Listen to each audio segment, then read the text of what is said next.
And welcome back. It's season 2 of the Fantasy Flyer. Yay! Hi, y'all. Ooh. Yeah. It's your boy, Derek. If you may notice, this isn't Taylor. Taylor will be with us soon. This is our lovely new co-host, Jordan. Jordan, say hi to everybody at the Fantasy Flyer. Hey, how's everybody out there doing? My name's Jordan. I am from Indiana. I am a Colts fan. I know a little bit about fantasy football. Played a little bit of football in middle school, high school. More in this for fun. Went to Ball State for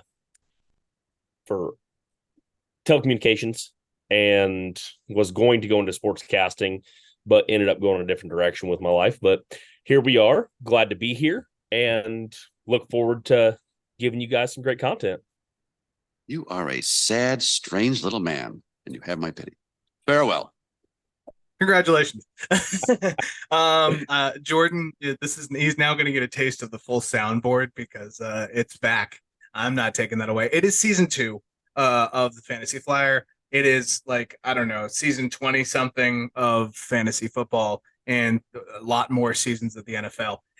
We're recording this on Tuesday night. It's about 10 o'clock right now. East time, 8, almost 9 o'clock where you are, right? That's central. You're central, right? No, I'm same time as you. I'm Eastern. Are you? Okay. You're on the far. So your son just sets a few minutes after mine does, even though you're at the same time. Okay. But yeah, we are back. Taylor is still with us. He's just we're just splitting up a little bit of the work. That's all it is. That's all that's going to be going on. If you watch the changes video that I posted up yesterday, some folks have it kind of went through the difference. So we're going to hop right into it and get right into some of the things that are happening prior to week 1, which comes on Thursdays when that starts. Lions and Chiefs, way to go. It's absolutely fantastic. But we're going to start with probably one of the hottest issues right now, and that's Cooper Kupp. Wide receiver, Los Angeles Rams. This man has had 2 strained quads, right? Words. But 2 strained quads. On hamstring. Hamstring? From the coach's perspective, he said it's an injury that is very uncommon. So they're not really sure what's going on. And with him being up in Minnesota this past week, getting checked out by a specialist, they should have more information on what the exact injury is on Wednesday. But right now it seems to be between the quad and the hamstring, but it's really debilitated him so far and hasn't been able to be part of the first 3 preseason games and really hasn't done much in practice either. Well, it's kind of hard if you keep pulling hammies. Makes sense. They face the Seahawks this weekend. Tough matchup when you're healthy. Now it's damn near impossible. It's I would say it's becoming more likely. Sean McVay keeps dancing around this. He's day to day.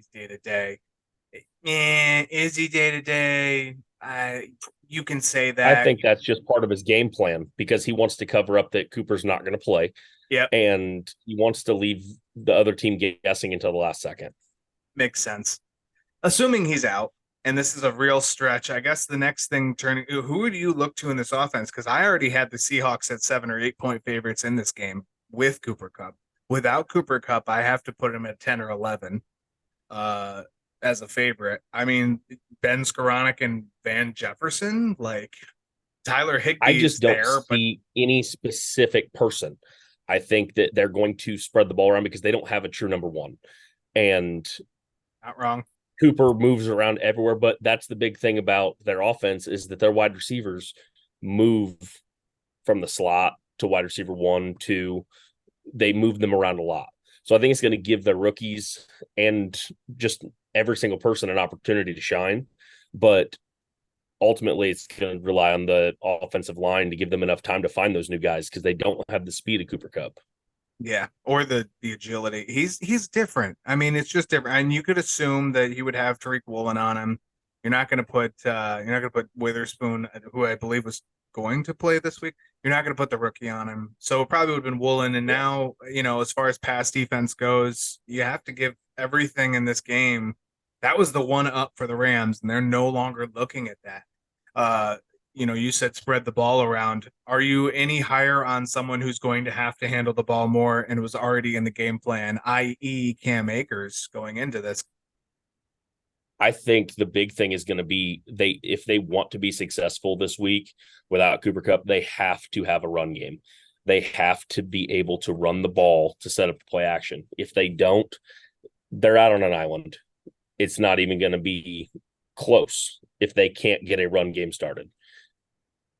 So in other words, yes.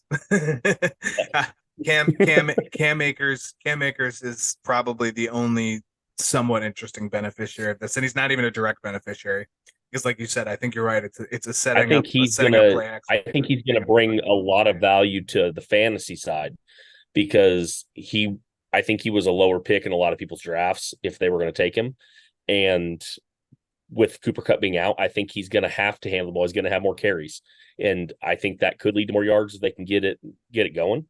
But it's a toss up. Only time will tell with that matchup. On to point two, it's similar. It's not even similar at all. Not at all. But Jonathan Taylor, another huge over the last 2 to 3 weeks. This is a huge news story that continues to really evolve. And you have to talk about Jonathan Taylor, but you can say it kind of the dissension starts with the front office in Indianapolis. You are going to be very, very close to this one, which is why I'm very interested to kind of pick your brain about it.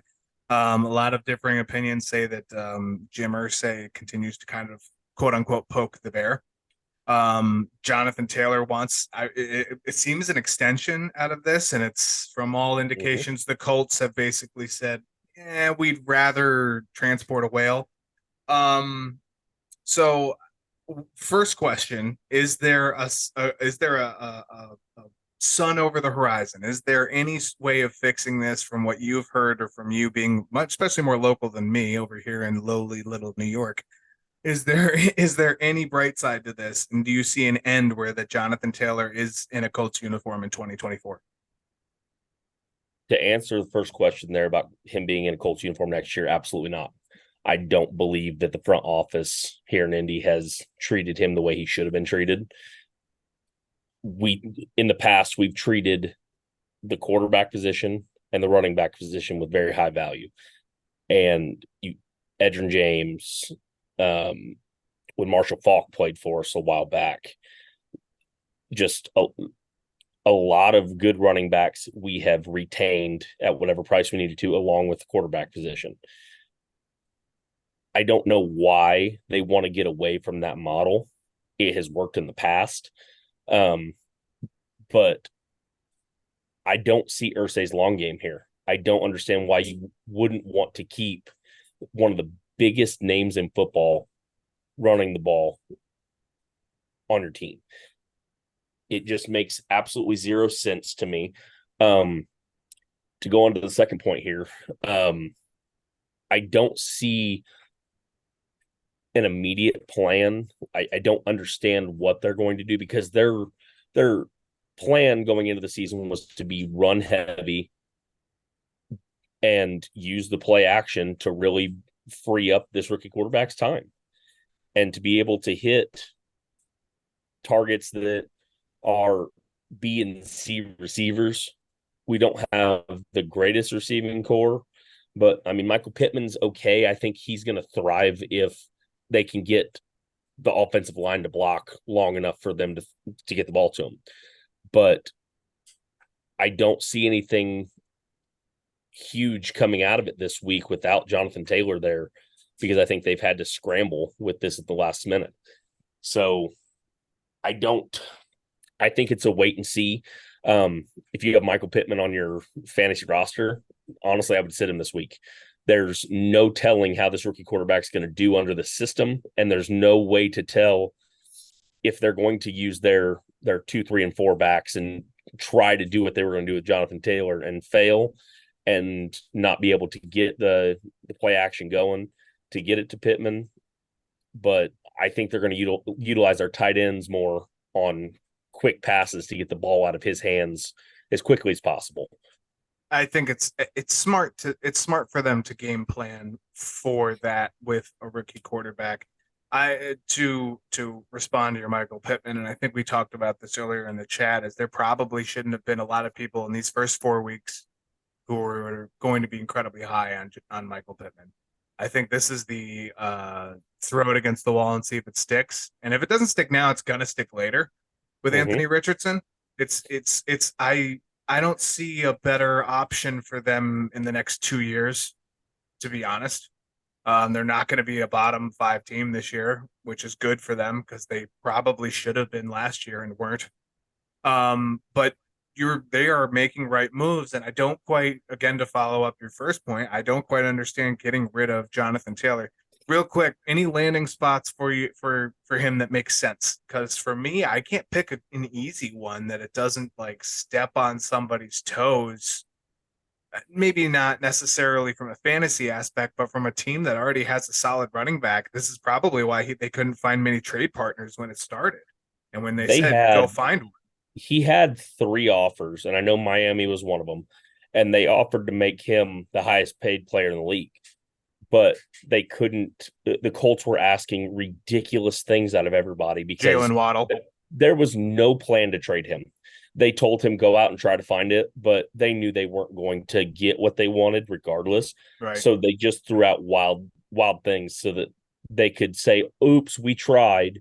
But I see him holding out. I don't know how long that rookie money is going to last him on a holdout when he starts having to pay the fines. But can he? I think he ends up in Miami next year. I really honestly do, because I think they're willing to pay them. And if you add him and Tua together, I think it could be a really great option down there in Miami for him. I mean, despite it's a spot, but they have a lot of money locked up in the next 2 years anyway. It's rough. It's a rough move it around though for Jonathan Taylor. I think a lot of teams would be willing to move it around for him. You can. It's going to be interesting to see if they'll be able to pull it out. I'm interested in the fact that if he's on, so we know for the first 4 weeks, moving back to the more immediate with the Colts, we know for the first 4 weeks Jonathan Taylor is not there. Who's the go-to for this backfield that is? I mean, there's carries, there's fantasy points there. There's a waiver wire that somebody could potentially be attempting to tap into as early as next week.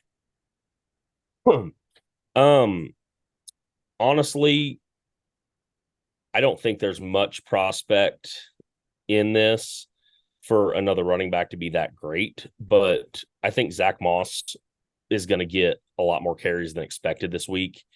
Is he in? Do what? Is he in? I heard he was out. I heard it was Deion. I heard it was Deion Jackson this week.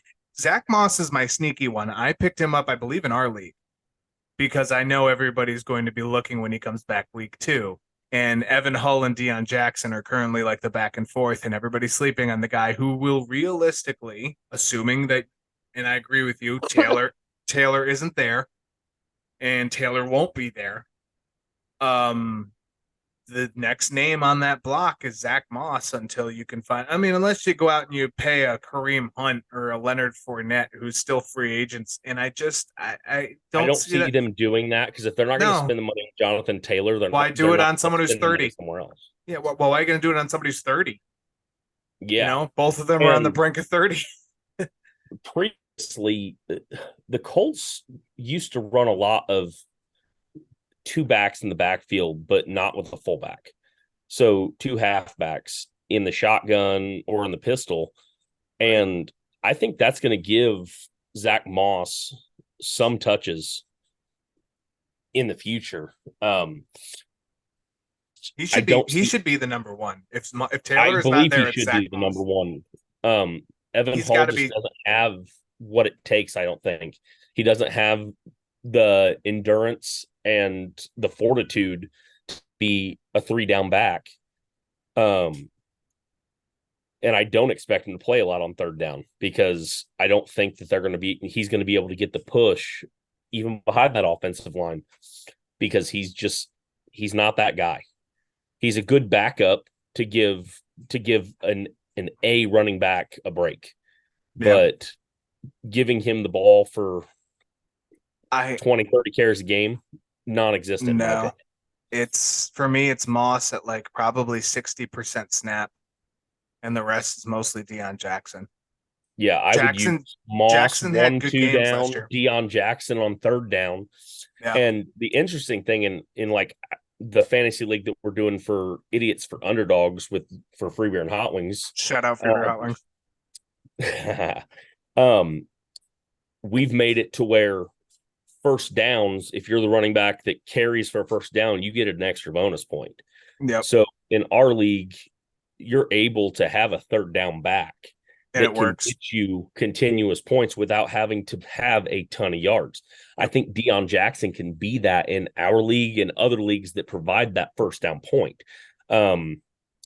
If you're looking for somebody on the waiver wire or a trade when you've got an injury or whatever it is a couple weeks down the road. But right now, I would stay away from all three of the Colts running backs just because we don't know what they're going to do.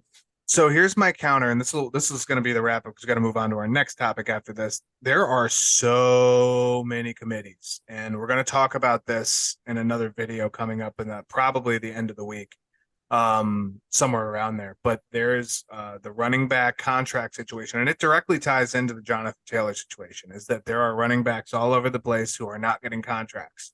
It's been a well-known problem for a couple months now, and running backs know that they're having a rough time getting monetarily appreciated is the way I will phrase that. But it directly correlates back to, on terms of fantasy, how do you handle that? And we're specifically going to look at the dynasty point of view, but there's a lot of it that funnels straight through dynasty to redraft leagues, because a good example right now is the contract with Dalvin Cook and Breece Hall. Breece Hall is going to probably be fully healthy by week 6 to week 8, should be able to take on 80% of the carries. Will he? Very unlikely, because they signed and put so much money into Dalvin Cook. And that's just one example. There's these other teams, Dolphins you just talked about. They have 3 capable running backs, and really 4 if you want to count Ahmed. But we'll talk about that at the end of the week. So look for that episode. Future shout out to Fantasy Flyer. Look for that episode coming out. But it is interesting to keep note of the Jonathan Taylor situation. I feel like we're in that lull right now. Until we hit week 3 or week 4 when he's supposed to come off PUP, and they go, all right, you're off PUP, and he's going to go, I'm going to sit at home, which he might do, but we'll have to figure that out when that day comes. He's going to have to choose whether he thinks his value is worth it without seeing him play after this injury, or if he is going to start playing for his next contract. That's the big thing. And I think because he's on his rookie deal, he's not going to have enough money to pay those fines, and he's going to come out. Regardless of that, he should play for it. Regardless, he's 24. He's 24. Absolutely play for it. He's 24 years old. If he can go out, he goes out and plays at 27. I'm not playing. No, I'm not going to go get hurt. Because somebody will sign me for something, right? Somebody will appreciate what I've done in my 5 or 7 years. He's 24. He's less likely to get hurt. If he wants more money, he's going to have to play for it. And that's sad because he's done extremely well. But he can do that. And he has 3 good years left before somebody's like, well, we overpaid him. So get paid now and let the back end of that contract be something you get paid when they drop you. And then you can do what I'm saying at 27. I don't have to play anymore. I just did it for 3 years. Pay me now. Just similar to what Dalvin Cook did. Dalvin Cook is 28 years old. He went home. He doesn't have to play for it because somebody wanted him, but he got paid $8 million for a 1-year deal. So, similar to Jonathan Taylor, another player who is out for the first 4 weeks, and another big name, this time in the quarterback ranks, it is Kyler Murray.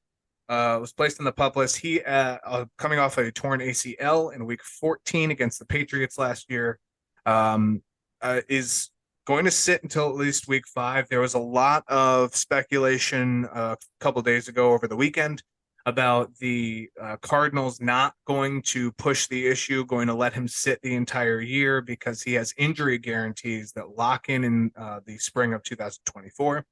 that would guarantee him something around $62 million over the next 3 years. Spoiler alert, whether he plays or he doesn't, most of those are guaranteed anyway. Just so you know, I don't know if a lot of people looked at his contract, but it's hefty. It is $230.5 million extension. It's good God.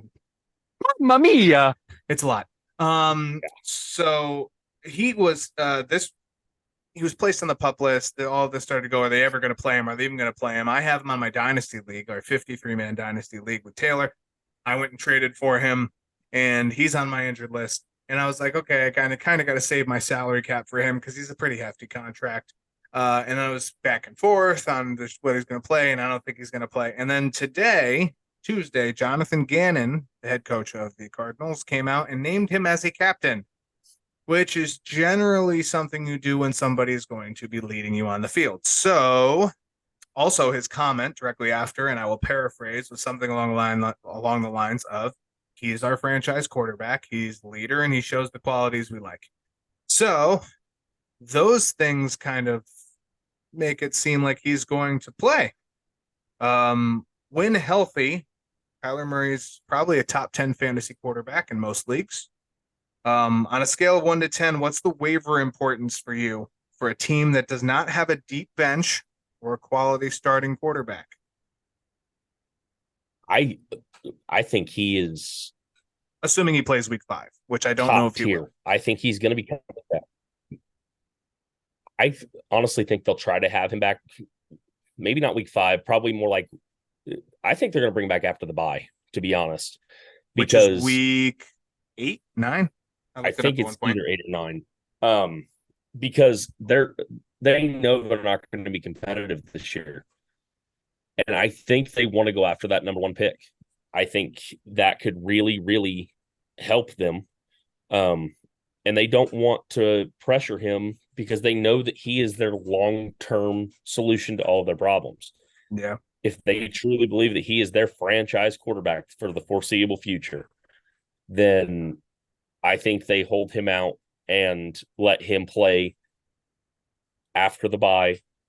And if there's even a small tweak, I think they pull him. I don't think they're going to risk anything this year with him, knowing that they're not going to be as competitive as what they'd like to be. So honestly, I'd leave him on the waiver wire, because as a secondary QB, it's not a bad thing to hold him in your spot, in my opinion, if you've already drafted him. But I did in our league. He's on my IR. He's on my IR. Yeah, it's not a bad spot to have him in case he does come back in. So does perform. That's my argument. Kind of like going back to the Colts. It's a week-to-week thing. Once he comes back, we'll kind of know after he gets some snaps under his belt whether he's going to stick around or they're going to pull him. Well, I mean, yes, and it's Kyler Murray. Like, that team is instantly 100% better with Kyler Murray versus Clayton Tune or Josh Dobbs. I think that's very fair to say.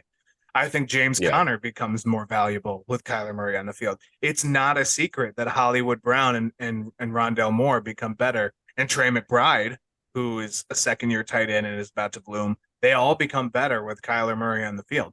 Kyler Murray makes that team 100% better on offense, which is what that team needs. The interesting part to me, as far as what you were saying and not bringing him back and not pushing him, is the gap between 5 and probably 10 for bringing him back. He is 18% rostered on ESPN fantasy leagues, and most leagues have an IR, one IR spot. Now, do you want to spend that on a quarterback? Maybe not. Like, I understand if you don't, there's other spots that can go there. Injuries are going to happen. We are mere days away from them happening. It's a thing.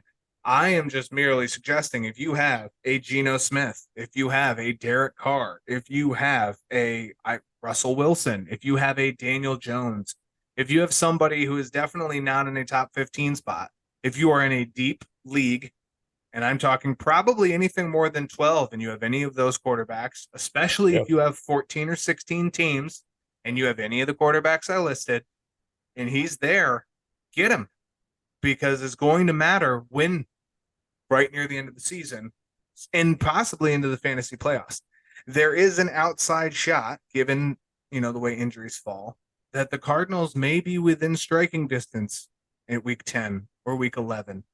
And they're going to play Kyler Murray because the Rams don't look great. With Cooper Kupp, the Rams don't look great. The Seahawks and the 49ers are there.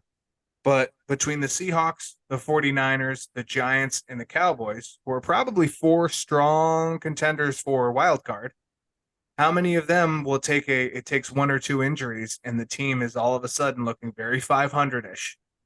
Yeah. So that's why I think they're playing this a little close to the vest as far as what his timeline is. But I would not be surprised to see in week 6 or week 7 when he goes, "Yeah, I'm ready to go, coach," and they put him out there and he can do something. I'm very interested. This was just a random question because I put this name down and I don't know why I did. Kyler Murray or Justin Herbert standard PPR or standard QB? Like, obviously Kyler Murray. I would have to go Kyler Murray. If he's rushing he was their leading rusher for like 3/4 of the season last year, which is disgusting because you have James dangerous. Conner. That's dangerous for him. Yeah. And 700. Let's say he comes back. Let's say week 8, and through week 17 he rushes for 700 rush yards.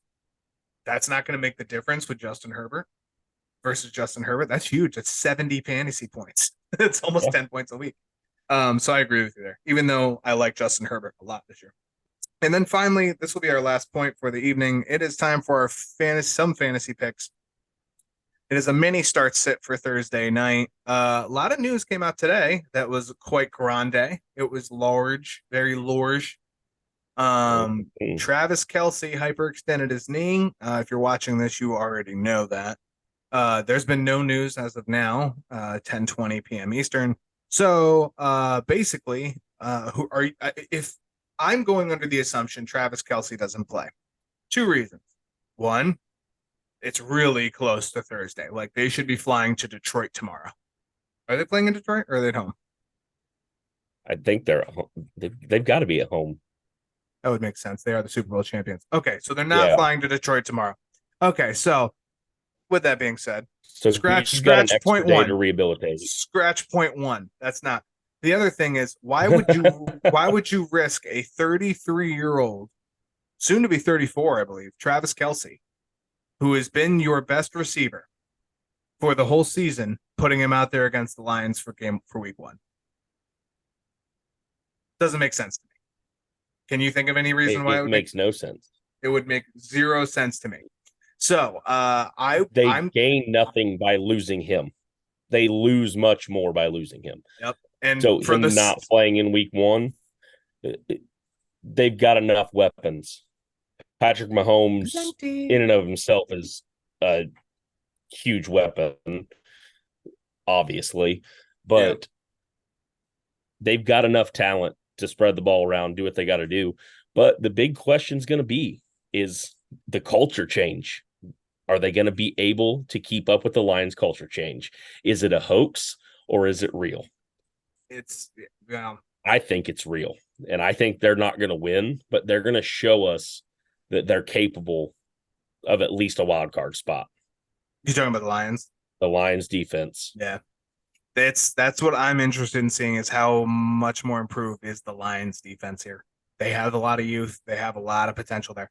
I really like, if Travis Kelce is out, there's not a wide receiver on the Chiefs from a fantasy point of view who doesn't get a boost. Travis Kelce in the last 4 game 1s, 272 yards, 22 targets, 20 catches, 4 touchdowns. That's going somewhere. I like a lot more Sky Moore. I like a lot more Kadarius Toney. I don't mind me some MVS. If you're building, honestly, what becomes interesting to me with no Travis Kelce are single game lineups for DFS. Becomes very interesting. Noah Gray is still floating around back there. There's the Blake Bell. Could be both. I don't know. They let one of them go. I wasn't paying attention because I wasn't expecting to have this conversation about Travis Kelce in week 1. Yeah. But that's huge for Jerick McKinnon. Jerick McKinnon gets a little bit of a boost. He's the pass catching running back. Of course, Pacheco will be the one. I think Pacheco's probably the only person on the offense who doesn't get a boost with Travis Kelce being out. It's going to hurt your blocking a little bit. But I still like the Chiefs in this. I know the over under was at 52 points. I think it went down to 50 with him out, and I think it shrunk to 5. The Chiefs, I could be wrong on that. I didn't double check. I should have. 5-point favorites instead of 6.5, which again, that to me, I'm not opposed to taking Detroit. On the Detroit side of the ball, like we talked about with the defense, a lot of young players. They have a tight end who is trying to work his way into a pass catching unit. They have, of course, Amon-Ra St. Brown, who needs no introduction. Jahmyr Gibbs has been very stellar throughout the preseason and through training camp. David Montgomery has made a list for being a downhill back. Jared Goff woke up and decided to be the quarterback that could have won a Super Bowl in LA, but decided to do it in Detroit last year. And now he should do it again because they could potentially actually win a Super Bowl ring in Detroit, which would be kind of cool. Very interesting back and forth. First to me, as far as Detroit goes, who are you picking for? Who's your eye on from a fantasy point of view? I think my fantasy point of view as a shocker might be them putting in Marvin Jones Jr. I think he might have a chance to bring some fantasy points Marvin to a Jones, team that's he'll see the field. I think they have a chance to surprise them with him. I mean, he's a great player. He's been underutilized, and I think that they may have a chance. I think the real winner, though, for Kansas City specifically, as a fantasy owner, is if you've got Harrison Butker as your kicker. I think no matter what, they are going to be scoring or hitting threes, and he is going to get a lot of points this week. I think he really does pick up the bulk of missed points from other players this week. They could really set you up to win. His hot take is Harrison Butker. Butker is a great kicker, and this is one of the I'm not going to give you a Price is Right horn, but I'll give you. There we go. No. Butker's. I mean, he already should probably, because of how I expect this defense. Honestly, this isn't a battle of the offenses. We know both these offenses can go. It's the battle of the defenses. Just to be fair. The Chiefs, don't sleep on their defense. They added Drew Tranquill. They added Mike Edwards. They still have a fantastic front six without Jones, who's still sitting out because he wants money. That's the one thing that makes me want to take the Lions on covering that 5, is because they aren't going to get a lot of pressure on Jared Goff. When Jared Goff was under pressure last year, he was under 60% completion. When he had no pressure, he was 73 or something percent. Yeah. So if you can't get pressure and he doesn't even need all day. He just needs a few more seconds. Yeah. And that's all it takes. He'll find someone. And I like, from your point of view, what you said about Marvin Jones, the experience there, one of the underrated experience pieces for that wide receiving core. There's no Jamison Williams. You still have Amon-Ra, who's of course going to be a focus for the Chiefs. I like that take. I'm gonna take the Chiefs because I don't doubt Patrick Mahomes, but I would not be surprised if this goes down to the last couple minutes in the fourth. I completely agree. I think this is going to be probably a 1-score game, whether it be. I think we're gonna not hit the over. We're gonna go for the under, and it's going to be right around a 3 to 5 point game. It'll go down to one possession, and somebody's going to run the clock out, but it's going to go down to the final minutes here, which is, I'm shocked at this point in the year already. We're talking about the Lions this way, but they look you good. know what? They look good. They might give us some hope this year that Thanksgiving might be worth watching football. It's always worth watching football on Thanksgiving. Take that back. It's always. Stop it. Get some help. That's going to do it for our first episode for season 2. We'll be back. We're going to put up another one. I think we're doing another show tomorrow night. Thursday will be the game, so I don't think I don't think we're going to do a show on Thursday. Friday, we'll have another episode. Hopefully, Taylor will be around for one of those two, if not both. But this is Derek. That guy over there is Jordan. He's going to be back because he's really cool. He's part of the show now. So welcome. We're going to get some Fantasy Flyer swag as we've done with every episode since episode 2 of last year. And in his memoriam, we will always end the shows as if I have any control over it. We will end each show this way. We will do it this way. We're going to end it with Bob Barker signing us out. You guys have a good one. We'll catch you soon. Bob Barker reminding you, help control the pet population. Have your pet spayed or neutered. Goodbye, everybody. See you. See you.